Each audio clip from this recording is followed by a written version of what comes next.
All right. Welcome to another episode of the Based Marriage Podcast. I'm your host, Matthew Seba. Wow. Well, it's been quite a few weeks lately. So I don't generally listen to podcasts. I listen to podcast podcast guests. The one I've been listening to lately is Father Chad Ripperger. You probably all know who he is. Anyways, he was on the Sean Ryan podcast and on the Tucker Carlson show. And he had some new things to say. I mean, if you've heard, a lot of times with these guests, if you've heard one or two of their interviews, you've heard them all. Not necessarily the podcasts themselves, but the guests. And like I said, I listen to guests. I listen to Father Ripperger. I listen to John Kiriakou, who is the CIA operative or CIA officer, who was the whistleblower for the torture program. What was that? Before some of you were born, I think John McCain was still a senator from Arizona. Anyways, that was 20 years ago. And Chase Hughes is another one that I listened to. He was the CIA's brainwashing expert. He talks a lot about persuasion and influence. Kind of similar to what Scott Adams talked about, but with greater detail. Has a lot of tips and tricks for interpersonal interaction, especially with narcissists, with people that are trying to get the upper hand on you, things like that, how to resist it, how to overcome it, things like that. And then, so Father Ripperger. So recently, and I'll talk more about the Father Ripperger thing in the end, or I guess on the second segment of this podcast. Anyways, that's what's been going on in my world, listening to those different personalities. I really like John Kiriakou. I don't know that, I think with regard to morality, he's a person who's trying to be of goodwill, and yet he also lacks the mooring to, let's say, his Greek Orthodox roots. He lacks the mooring to a Christian ethic. And so some of the things that he talks about, he's squishy here and there, but he seems to be somebody who wants to treat other people well. He doesn't seem to be a total CIA operative, a true believer, as I think he would call. But he has interesting stories. He has great stories. He seems to want to treat people fairly. So that's it. Anyways, that's what I've been listening to lately. It's great stuff. I highly recommend it. I mean, the Chase Hughes thing is very cerebral, but John Kiriakou tells a lot of stories. They're good stories about his time in the CIA. Some of it's relevant, some of it's not. Gives you just kind of a little window in to how things work, how people work. I see a lot of God working in his life in a variety of different ways to take care of him, to protect him, because he went out and tried to do the right thing, and he got steamrolled for it. And still, it just seems like God has put him in this place where he kind of has no choice but to just rely on God for his day-to-day being taken care of. And so I think that that's a neat set of stories to listen to. Anyways, on the last podcast episode, I think that was episode number 22. It was a parenting episode. And I talked about just learning how to be quiet, listen to your kids. There is a Substack that I created. This is kind of more my professional Substack. It's called Where Patterns Break. So wherepatternsbreak.substack.com. There's a video I included in there. I can't remember the guy's name, but it was about this very thing, about how to be an active listener, about how when your kids are upset, or anybody is upset, or anybody's in a moment of experiencing strong emotions of any direction, could be pleasant emotions, could be happiness, joy, they might be ecstatic, or they might also be very upset, aggressive, sad, a whole variety of things. That's not the moment to try to correct anything or tell them that they're wrong or anything like that. Those are just moments in which you connect with them. You essentially validate what they're feeling. Let them connect with that. Say, yeah, I understand that you're experiencing that. Wow, that's wonderful, fantastic. And then later in a moment of peace is when you can bring up the correction or the teaching or whatever. Anyways, that you can find on my blog, or my Substack, wherepatternsbreak.substack.com. You'll also find a bunch of other interesting tidbits on there, specifically about the kind of work that I do and how to help build your relationships, how to understand trauma better. Not because understanding your trauma is going to make it any better, but there's some tools in there that might be helpful. Also, just simply learning that you're not the only person who's going through this particular type of trauma, or that experienced it this way, or that, oh, I didn't know this was a thing that all people, or a lot of people who experience trauma, also thought or felt.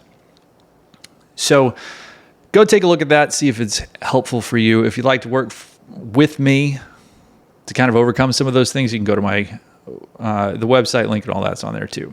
Anyways, today's the second episode on parenting, because after I finished the first one, I thought, there's a lot of other stuff in here that's probably pretty helpful that I need to include. So,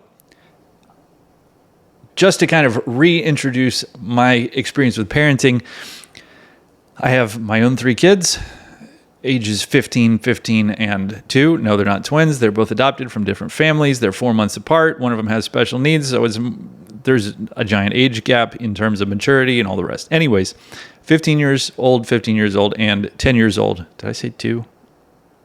I might have said 2. Anyways, 15, and 10.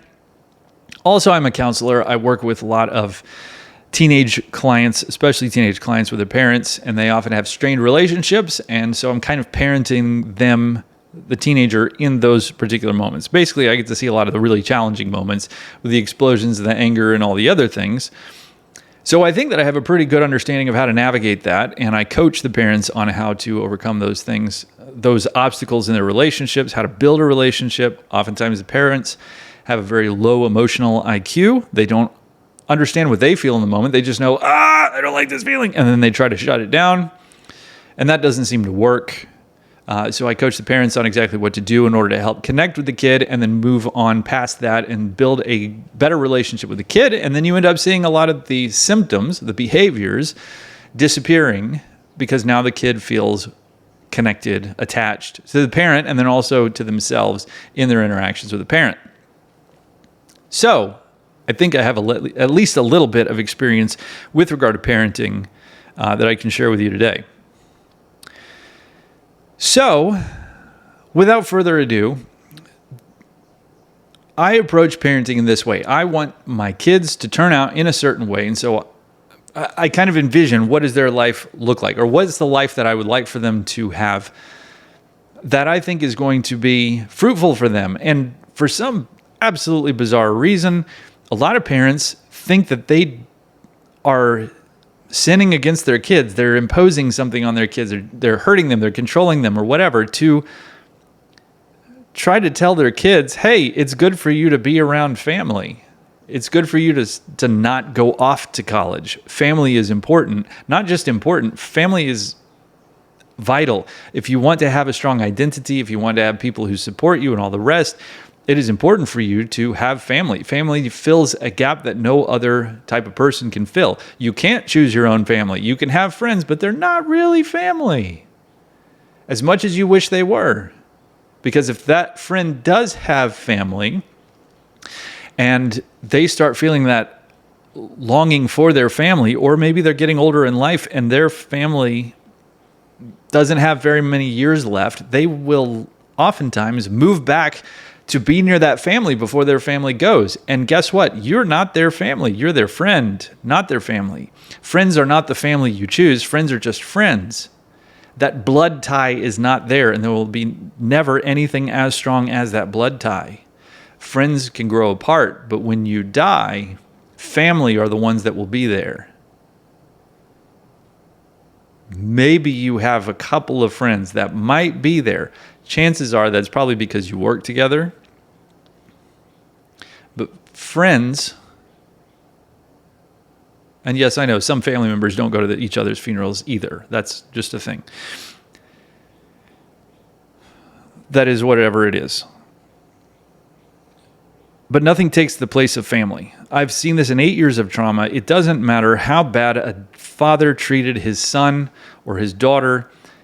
He always holds a place in their heart and cannot be replaced. Even if he was the absolutely most abusive monster ever, the greatest stepdad doesn't fully replace the father in that regard. There's always still that, at least the thought without the emotion of, I needed to have a dad. He was the one. He sucked at it. But no one can replace a person's actual father, no matter how abusive they were. Even if you had a fantastic stepfather, it just doesn't seem like that's the case, that they can be replaced. So, family is family, friends are friends, friends cannot be family. They might be really close. You might have a great time for years and years and years and years. But when it comes down to it, family is family. And there's an obligation there. There's a duty there. And it's kind of written in our own blood, in our DNA. You know what I mean? Anyways, so the end goal for our kids, that's what I try to keep in mind. What is going to help kids thrive? It does not seem to be the case that people thrive when they move away from their family members.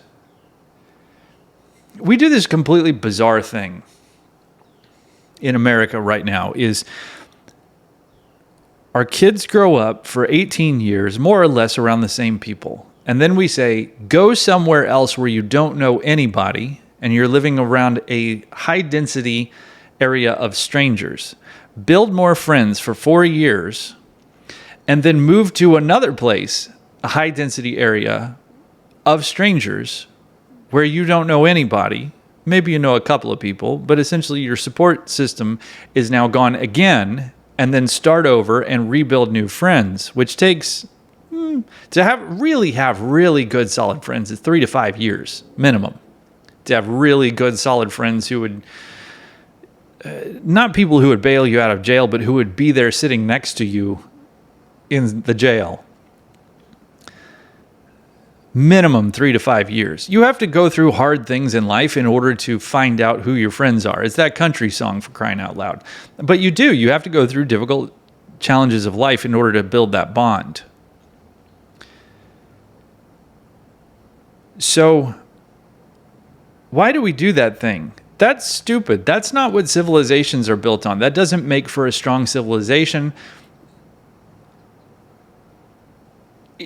It's like tilling up the ground, plant some seeds, let them grow, but let the corn grow, but not to maturity, and then plow over the field again, plant more seeds again, let them grow till they're, a couple of inches high, and then till them up again, and then plant seeds again, not actually experiencing the fruit of that harvest.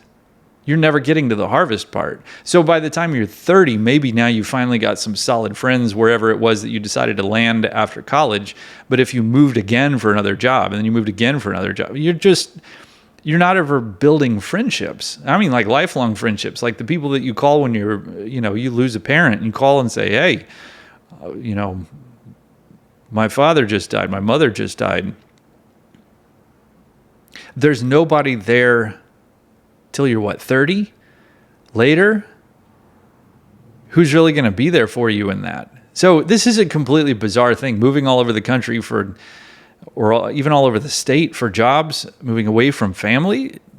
That's not a thing that really ever happened on large scale in any civilization until the 19th or 20th century. The invention of the steam engine and the cross-country railway. And it doesn't seem to be working out well. The other is that many parents wait until their kids are about 16 and they give them a phone. They go, okay, well, no, phones are bad for you. I'll give you one when you're 16. Okay, so they live at home, but they're given a phone. And just then do you think maybe they're mature enough to see if they can handle it, if it doesn't become a major problem, they don't get into bad stuff or whatever. But then only 2 years later, we send the kids away to go live with complete strangers where there's no support, they're not being monitored, they're not made sure that they're going to show up on time. Like 2 years from, okay, now I'll give you a phone, to now I'll give you over to complete strangers and let you make choices for yourself about this, that, and whatever. That looks like very, very rapid succession, very quickly, big leaps.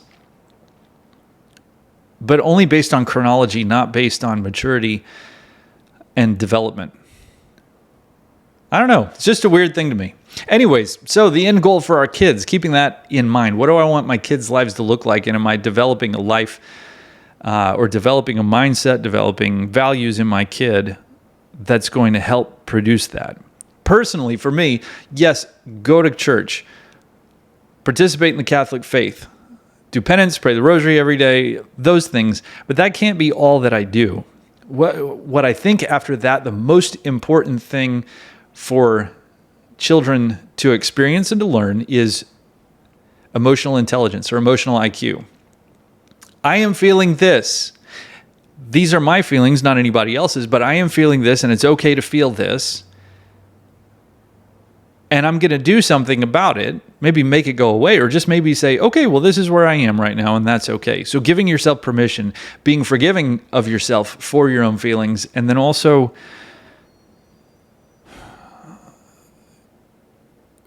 what was it? Chase Hughes the other day on the Diary of a CEO. I was listening to that this morning on the way to work, and he talked about understanding that you may never be fully known by someone else and that you're still going to be okay. So that's what I mean by emotional IQ. Knowing what you feel, knowing what others feel in the moment and going, yeah, okay, that's a really strong feeling, isn't it? Okay, that's all right to feel that. Yeah. So when you're starting out with life, in life, you have a child. This child is starting out in their lives. And the child is experiencing, a lot of parents, they want to sleep train their child. This is an absolute disaster. This is a horrible idea. I looked this up a few years ago. What was it? Not a few years ago, a few months ago. Sleep training, the idea of sleep training was not introduced until I think the 1870s in Europe somewhere. Some doctor thought that this was a good idea. All of these absolutely horrible ideas. Anyways, in the past, essentially forever, the moms kept the babies on them all the time. The baby just slept whenever. The baby slept in the bed with the parents. Maybe they had a little toddler bed next to their bed. Like there wasn't indoor heating and stuff. So it got cold just out of necessity. You had to sleep close together. And then also the mom would nurse the baby and all the other things. And they didn't have all the modern conveniences and everything else. They didn't have baby monitors. They didn't have all the rest. So the introduction of sleep training was a matter of convenience for parents, but it was not necessarily what was good for the child.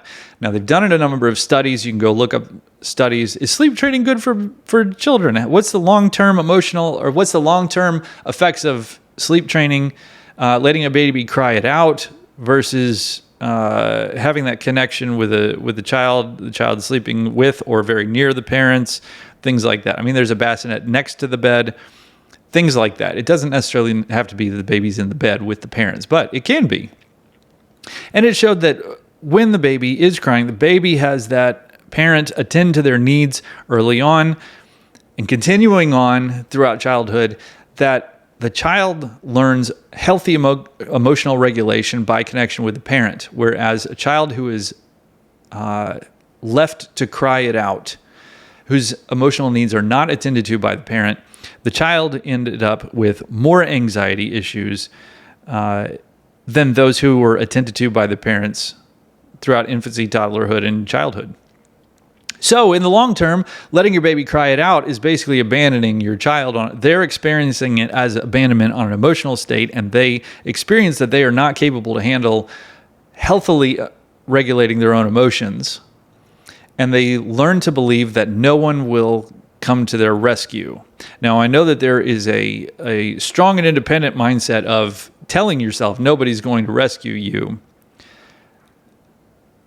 That may be a thing better embraced by 25-year-old men in the military, or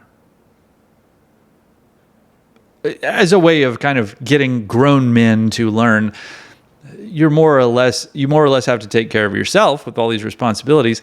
I still don't think that that's necessarily a very good mindset. I think that strong and independent is not a good thing for people to experience. I think we need definitely connection and interdependency with each other. That, I think, should be a greater priority. But the strong and independent is not a thing that you want to teach your child. That sucks, especially because a child is naturally dependent on adults. And when you teach the child, nope, you're on your own, at least emotionally, that does not create in the child the belief and the experience that the world is a safe place. So, what do you want of your child's character? I want my children to know the truth, to be formed in the truth. I've never worked for the U.S. Treasury Counterfeit Office, but I've been told that when they're training a new employee, they spend their entire day just counting dollar bills. Over and over, they count dollar bills. All day long. After a time, the trainer slips in a counterfeit dollar bill to see what happens. After hours and hours, days and days of counting authentic dollar bills, the counterfeit sticks out like a sore thumb. See, these U.S. Treasury counterfeit officers have to know what the authentic looks like before they can identify the counterfeit. They have to know the truth before they can identify the lies. So my wife and I homeschool. We watch almost no electronic media, and even then it's pretty tightly monitored. I don't even show them things that display things that are contrary to the right order of things. So we'll watch like Swiss Family Robinson, for example. There's a fantastic movie. I've probably talked about it in a number of other episodes. It's called Third Man on the Mountain. I think it was 1953. Fantastic movie. The Quiet Man with John Wayne. The Undefeated with John Wayne. I mean, we just really don't watch that many movies at all. I try to stay away from anthropomorphism just because it seems that anthropomorphism is a thing. So anthropomorphism is to assign human qualities to animals. I try to stay away from that because they get this sentimental, oh, the poor little animal in real life. And we sometimes raise animals for meat, and then they start to project onto the animals that the animals have human emotions.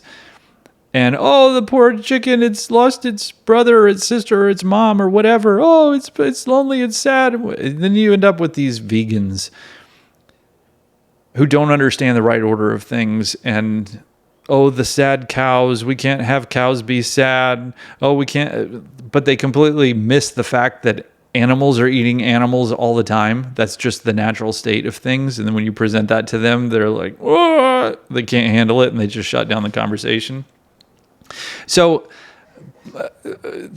I don't show them things that display the things that are contrary to the right order. So in one example, my wife likes to bring this up almost like it's some kind of party trick to make me go on this rant.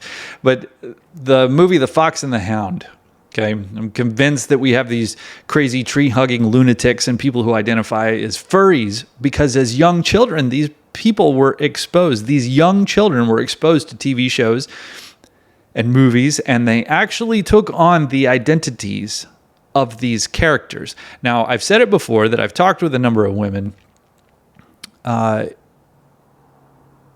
and they admit that when they grew up watching Disney princess movies, they didn't just pretend to be the Disney princesses. They actually believed that they were Disney princesses, and this was an identity that stuck with them into adulthood. And then when I explain, I think that this is going on, they go, oh my gosh, you're right. If that is true, that young girls watch Disney movies and they take on the identity of Disney princesses, it is also reasonable to believe that young children watching TV shows and movies where animals talk, that the children begin to believe that they are these animals. Not all children, obviously. There's a bell curve. There are children who are more susceptible or less susceptible than others to take this on. But I think that this is part of the furries problem, is that you have children with very low emotional connection to mom and dad or anybody else. They spend a lot of time watching television, so they have a weak identity already. And then they spend a lot of time watching television, especially television of animals. And then they actually become to believe that they are these furries. They are these animals, these creatures. Kind of like there's a segment of the population, this is more seen in the male population, who listen to way too much of things like Magic Treehouse, and they learn to start talking like the narrations or the narrators. And so they talk with kind of these voices like this. And it's like, you were allowed to listen to way too much of that stuff. Like, my kids listen to Magic Treehouse a little bit, not all the time. But some people take on the voices of the people that they listened to when they were young and growing up, and they didn't have a tight identity of who they were with regard to their family and all the rest. So basically you have this identity that needs to be developed, and it's not being developed by mom and dad and relationships. It's being developed by television. What was his name? Ricky Schroeder. I think he talked a long time ago. I hope I'm right about this, but he talked a long time ago about he was basically raised by television. His parents were not involved. He thought this is how family and relationships are supposed to work, is based on television. And good on him for admitting that, because it's actually the truth. A lot of people do believe that what they see on TV and relationships and movies in relationships, or TV and relationships, what they see of interactions with other people on TV and movies is reality. And then when they act a certain way in those relationships and it blows up in their faces, they're completely gobsmacked why the other person didn't react in the way that they predicted. And it's because real life is not scripted. TV and movies are scripted. This is real life, and people act a variety of different ways. And so if you act as you saw on television, the people in real life are not going to react according to the way that you saw on television. So, these children, oftentimes their parents have a weak sense of identity as well, in that it is defined by their career or how well they perform for their company. Their parents instilled this in the child. Your job is to go out and get a career and make me proud, something I can brag about to my friends. So the disordered concept of identity in the grandparents trickles down to the parents, trickles down to the grandchildren, and the genetic line is extinguished because the child never grows into, what is my identity? I have my own life. I have my own career that I want to go after. I have my own wife and kids. I exist not for the enjoyment and happiness of my parents, but I exist. I am a separate individual being, and my whole existence does not revolve around making others happy, but I'm figuring out what is God's plan for myself. The genetic line is extinguished because when you believe that your job is to go out and get a career, and that's the whole purpose of your existence, children doesn't enter into that. So, to further explain, grandparents have a belief about identity. My identity is based on social standing.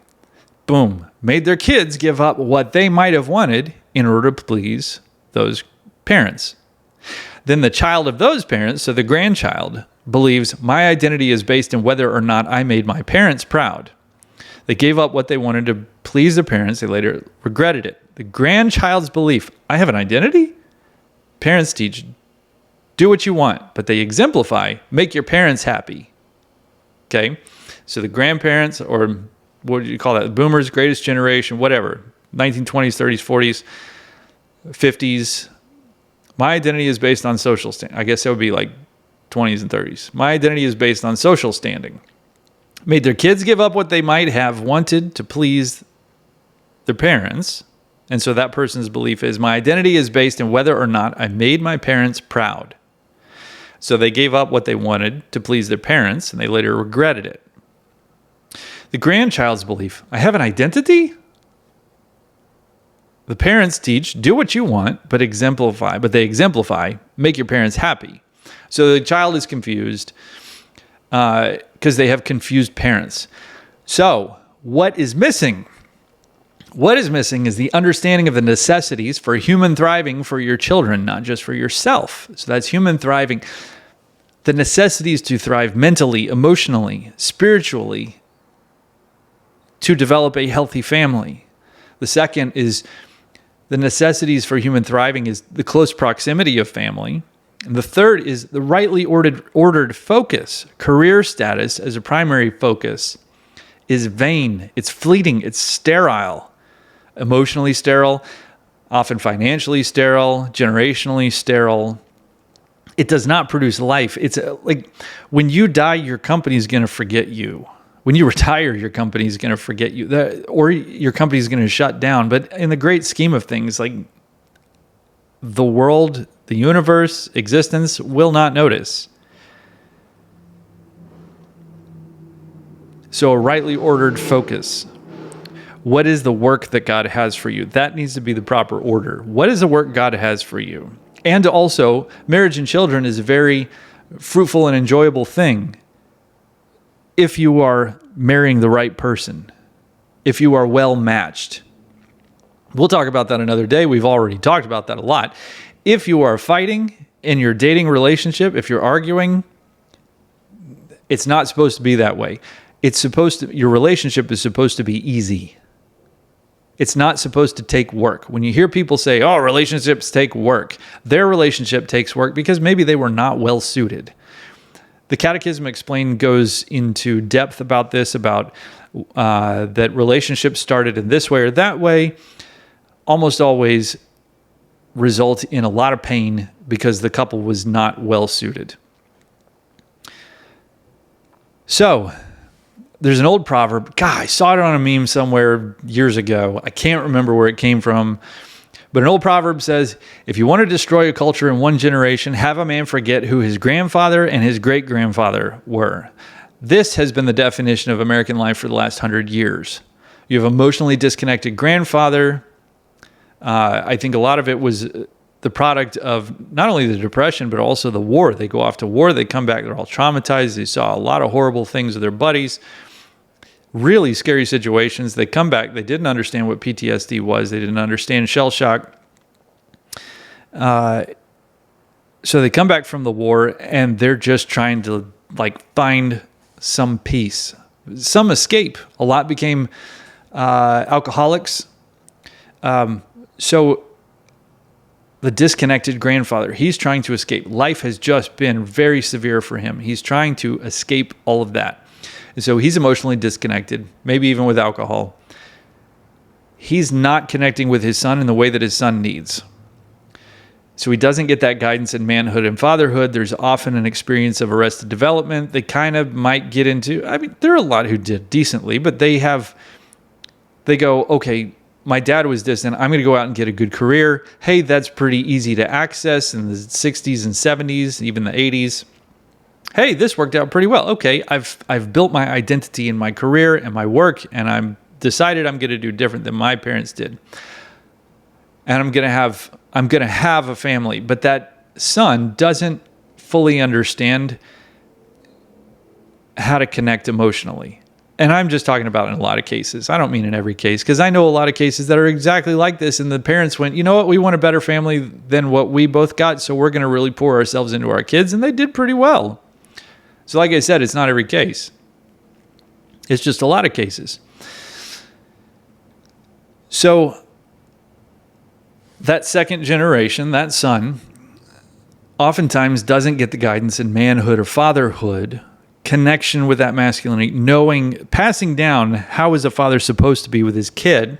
And so he has his own son who may be a little bit more emotionally sensitive. He lacks doubly, and he suffers, for lack of a better word in this particular podcast, he suffers an identity disorder. And he doesn't know who or what he is because his own father didn't know how to connect on an emotional level. He might talk a lot. He might be more of an engineer and all the rest. And the son's a little bit more artistic, a little more musical. And so the engineer father doesn't know how to connect with the artistic son. The father has no, and so this third generation, the son, he has no example of masculinity, even if the father is well-meaning, because he doesn't experience that his father sees him. The father doesn't know how to see him because his own father didn't do that for him. So he doesn't really have a role model for that. So having that disconnect from your father, from your grandfather, or from your grandfather and your great-grandfather. You don't know where you came from. Your identity is just based in your two parents. And if your two parents are lacking, you're just kind of floating out there in the wind. Basically, for a strong culture, the more people that are involved in it that are like you, share the same values, even same blood, same soil, same kind of work, that has gravity. Like an Amish community has gravity to it, like a gravitational pull, which is necessary for forming an identity. Well, we are Amish. This is who we are. That's a whole lifestyle. That's a religious experience or belief. That's a set of practices, set of morals, set of shared earth and blood. We are Amish. You have this with like Nebraska corn farmers as well. You know, they've been there for, 100, 200 years, Germans or something, and they have worked the land. Their parents worked the land. Their grandparents worked the land. Yes, this is where we are, or who we are, where we came from. These are our people. These are the things that we still hold on to. We still make sausages every month like we did, like has been brought down from the old country. We continue to do these things, and they don't leave often. They don't leave. And so there's a gravitational pull to that identity. They don't question their identity. They don't go, well, what's my identity? I don't know who I am. I have to go out and find myself. No, their identity is built there by being part of that tribe. It's a cultural identity, an ethnic identity, maybe a religious identity as well. But there are multiple layers to that identity. Careers. Let's switch to that. The careers, the pursuit of money, of fame, of perceived importance is all vanity. Listen to the guests on the Sean Ryan Show. Some of the men of the most noteworthy and well-known American military actions, and look at their lives. Listen to their thoughts about their stories 20 and 30 years after. Their families are broken, full of divorce, alcoholism, absenteeism. They'll look back on their operations and every single one of them. They're pissed because all the Black Hawk Down and Lone Survivor and everything that they fought for or thought they were fighting for was built on a lie, on poor policy, on politicians' fear of what people think, or of, oh, it's an election year, we can't do this then because of that and whatever. And they're playing with these soldiers' lives. What might happen in the next election cycle and all the rest? These men who signed up for the military, they wanted to serve their country. But what was the fruit? It's all rotten fruit and broken families. Somalia, fighting in Somalia, Mogadishu, did no good for America. And then the Somalis came over to America. And how's that going? A lot of times the soldiers bring back the people that helped them in these foreign countries, but the people that they brought back with them, people that helped American soldiers, they went, wait a minute, they helped us. Now that we leave, they're going to get killed by their fellow countrymen who are on the opposing side. We need to bring them back to America so they don't get killed for our sake. But the people that helped them over there in those countries, like in Somalia or Afghanistan, they are not congruent with American life. They don't assimilate. They don't realize that playing, as one of the Black Hawk Down helicopter pilots described, playing soccer with a dude's head, they don't understand that that's sick, that that's bizarre, that that's not congruent to American life. We're seeing that kind of thing crashing into American life. You have the Somalis in Minnesota, Afghanis, that when they were brought over here, when we pulled out of Afghanistan, there were a lot of problems with Afghanis, and we're still dealing with those problems today because they don't know that that stuff is not acceptable in American life. Our cultural values, who we are not congruent. Iraq, now Iran, the pursuit of those careers is built on the fantasy of service, but who is being served? The soldiers are serving, but they're being used for evil purposes, and they're being discarded in many cases, being railroaded by their own governments, often put in prison or ruined financially because of politics. One guy talked about how he wrote a book about his experience overseas, and Barack Obama was running an election campaign, and he was releasing, Zero Dark 30, I think, was coming out. And so this book preempted that and might have made him look bad. So they steamrolled this guy because it might have made Obama look bad, and they kind of ruined this guy's life. They sued him. He's $1 million in debt to the federal government over these trumped up things because of politics. And then they tell their own kids, their own kids have now joined the military, repeating exactly their father's folly. I get that you want to serve your country, but this is not working. It hasn't worked for 100 years. Arguably, the U.S. has been the baddies in every war of the last 160 years. Over the last 160 years, America has fought for freedom in every country who wanted it, and dozens of countries that didn't, except for one. The only people America fought against in their cry of freedom was the Confederate States of America. And the funny thing is the Union was saying, oh, we're fighting for freedom, but they're fighting against freedom of the Confederates.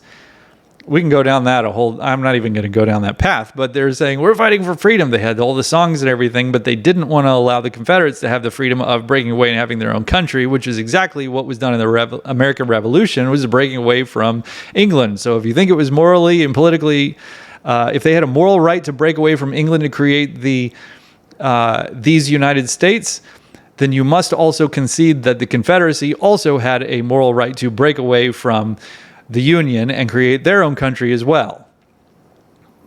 And the only way to get out of that is to say might makes right. Well, if you can win it through fighting, then you can. Then you have the question of, then is it morally right for a country like the United States, the Union, to go and hire 650,000 foreigners from Europe to come and fight that war against the Confederacy? That's how many. They hired foreigners to come and fight the war, and they would not have won. Anyways.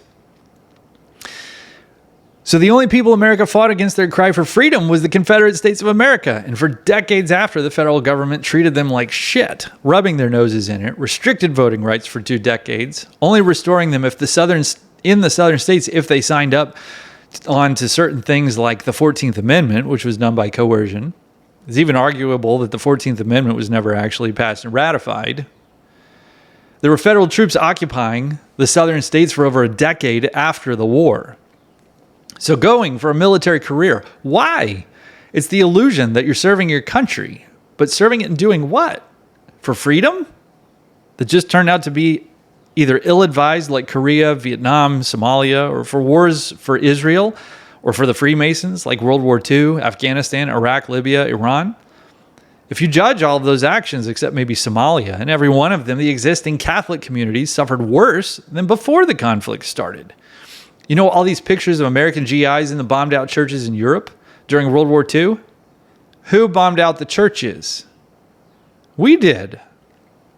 It was the U.S. military that bombed the churches. 1,500-year-old Monte Cassino Monastery, founded by St. Benedict himself, bombed into oblivion by the U.S. military. They claimed that there were Germans hiding inside of the monastery, but there were many cases in which the U.S. military sought to destroy Catholic churches, claiming that there were Germans hiding inside of them. And when they sent scouts to go look, there were no Germans hiding inside. So whether or not there were Germans hiding inside Monte Cassino, I have no idea. Oh, but it was a war. Look, I'm not going to be the trigger man responsible for blowing up a place where there is a tabernacle filled with the Holy Eucharist. Period. Full stop. It's also consecrated ground. As a Catholic, I ain't touching it. There are real and true spiritual ramifications for taking those actions, and you don't get to hide behind, but it's a war. Sorry. Not playing that game. Nagasaki was the last Catholic community in Japan after the Protestants helped the government persecute and crucify a majority of the Catholics in Japan in the 1700s. Nagasaki was the last place, and they dropped the atomic bomb on the cathedral in Nagasaki during Sunday Mass while the church was full. How diabolical was that? If you want to know more about the Freemasonic FDR, Winston Churchill, whose father died with 70,000 pounds in debt, both provoked Germany into World War II, a war that Germany tried desperately to avoid, go listen to the Martyr Made podcast, all about that. It's a fantastic episode. You will be shocked. encouraging our children to go off to war after hearing stories about how that didn't actually end up being the case, that they were serving our country, that just doesn't seem like the best path to go or to encourage. My belief about it is teach your kid to be a good Catholic and to be useful. And that's the best way that a Catholic can serve their country. Because by what we teach is by virtue of being a good Catholic, you're going to be a better citizen for your country. You're going to instill virtue in it. You're going to try to make it better according to the natural law, not according to this Freemasonic nonsense that goes back and forth and can't do anything right. They're in a constant state of overcorrection, one way and then the other all the time. I think the pendulum swings that we talk about, that we understand, I think they're far more severe because the pendulum is being controlled by people who have no mooring to the truth. So being a good Catholic, being useful, having a good emotional IQ, knowing what you feel in the moment and being taught, it's okay to feel that. It is totally okay to feel fear, to feel discouragement. Basically teaching your child to have a relationship with those emotions and be okay with them. And go, yeah, okay, I feel fear all the time. And I'm going to do this thing. I'm going to do this other thing. Yep, fear's a normal part of it. You're absolutely right. Yeah, disappointment. Yeah, jealousy. Yeah, feeling left out. Man, those are some hard feelings. You're absolutely right. Listening to your child when they're going through emotional times from the very earliest ages, listening to them and saying, yeah, that is totally okay to feel that. Yep, that's normal. It's all right to feel that. Connect with them. That's going to help you. That's going to help you to serve your country. That's going to help your children to serve their country wherever they may go.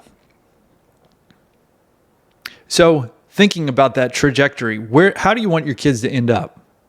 Do you want them away from the family? Well, if he has a good career, no, career is not a good solid identity. Today I'm a counselor. Today I'm doing a podcast, but today I'm a counselor. I might be tomorrow too. I have no idea. That's up to God. There are plenty of people who have ended up not doing that career the next day and didn't see it coming. There have been many times that I've had jobs that I thought were my career and those things ended and it was outside of my control and I couldn't do anything about it. You're not that anymore. Now what do you do? God has a plan for your life. Trust Him. Live today. Live according to what He has given you today. Let Him be the guide for the future. Stay connected with your families. Stay close to your families. Be good to each other. Take care of each other. Encourage your children to stay nearby.